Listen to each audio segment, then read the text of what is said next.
Welcome back to the LUTV News Desk. I'm Tommy Byers, and you're watching Spilling Tea with Tommy B.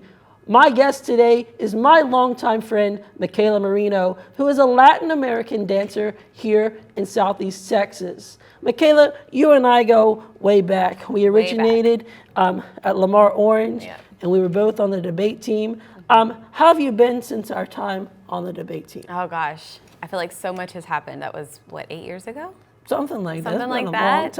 It makes you feel a little old saying that. I know. Somebody's had 2 high school careers. But life has been really great. I really can't complain. I will say that that time at Lamar Orange, I don't know about for you, but that just kind of changed the way that I handled things in the professional realm, being on the debate team and doing speeches. And I didn't realize how much that would help me in the future. Right. You know what I'm saying? Like job interviews, or even now what we're doing, just knowing how to better articulate and express yourself. I'm very, very grateful. I'm grateful you were able to be a part of that with me. Thank you. And no, it really was. It was a great experience. And I believe our first competition, we went to somewhere up in like northern Louisiana, North Louisiana. Like Shreveport, I think. Shreveport, it was in Shreveport. yeah. Mm-hmm. And, you know, we really showed them what Southeast Texas was made of. But no, you're right. It really taught me a lot of things on how to grow as a person and to express and grow my horizon.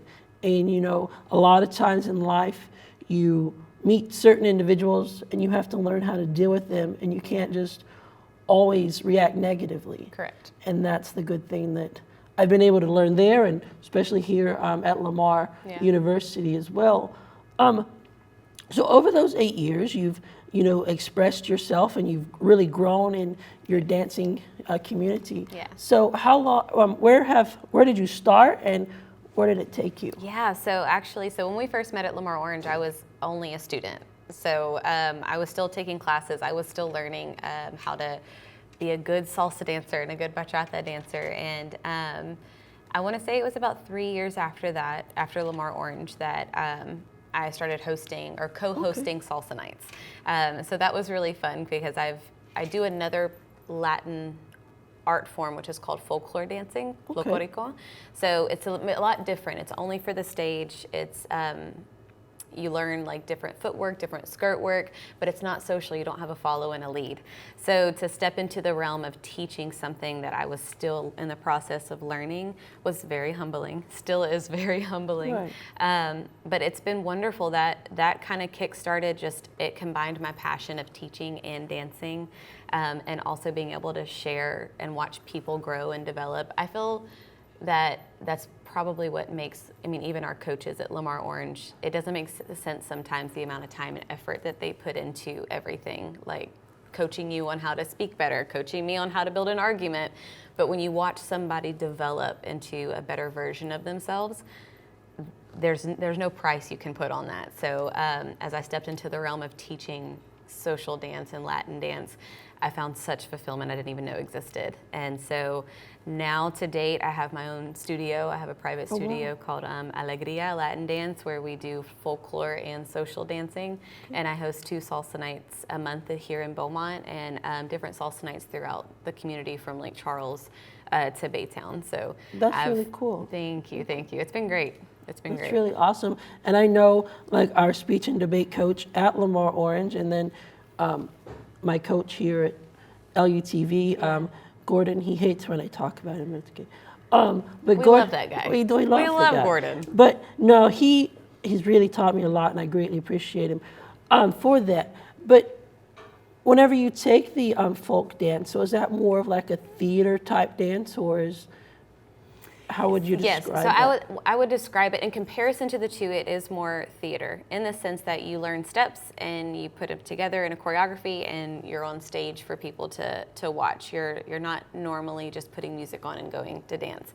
But what's beautiful about it is I call it history in motion. So folk dance has been around for forever. It is something that all the way dating back to Aztecs, Mayans, tribal cultures that everybody came from. That was a way to express and communicate with the next town, with the next tribe, with people that maybe didn't speak the same language as you. So Mexican folk dance is just specific to the Mexican culture.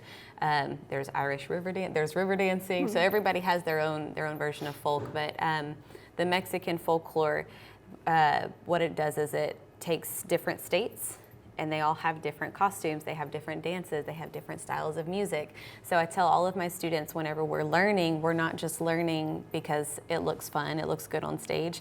We're actually taking that particular state, we're taking these particular people, and we get to tell their story that they're no longer here to tell, because it can date back to 300-400 years or back to the Aztec times. So it really is, that was kind of what initiated my hunger for dance, because I was learning so much about my culture. And speaking of culture and tradition, I just recently, a couple months ago, went to the Coshada Indian tribes there in Coshada, Louisiana, and we watched how the different tribes come from across the United States.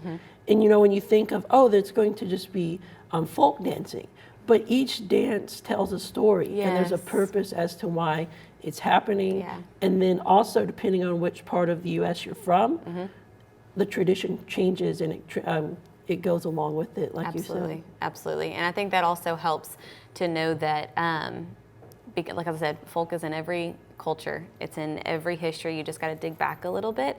But what I love about it is that you get to communicate with people because dance is a universal language. We don't have to speak the same language for you to understand the story I'm trying to portray to you, the story that I'm trying to tell you about where I came from. And once you know that this is my history, this is my culture, this is how they communicated, this is a way of life that they were living 300 years, 400 max years before I was born, you're really able to step into purpose. Like, you were made with such a purpose. You were chosen to come from this particular, there's a reason I'm not Greek. There's a reason that some people aren't Mexican, some people are Canadian. And so when you dig into that, it's like, but you were made with such purpose. So to me, dance is just the start of something that allows you to dig into more of a self-purpose. Well, Micaela, I thank you for helping me dig up this folklore of our friendship. And thank you for watching Spilling Tea with Tommy B. To see more content from LUTV News, like us on Facebook and follow us on Twitter.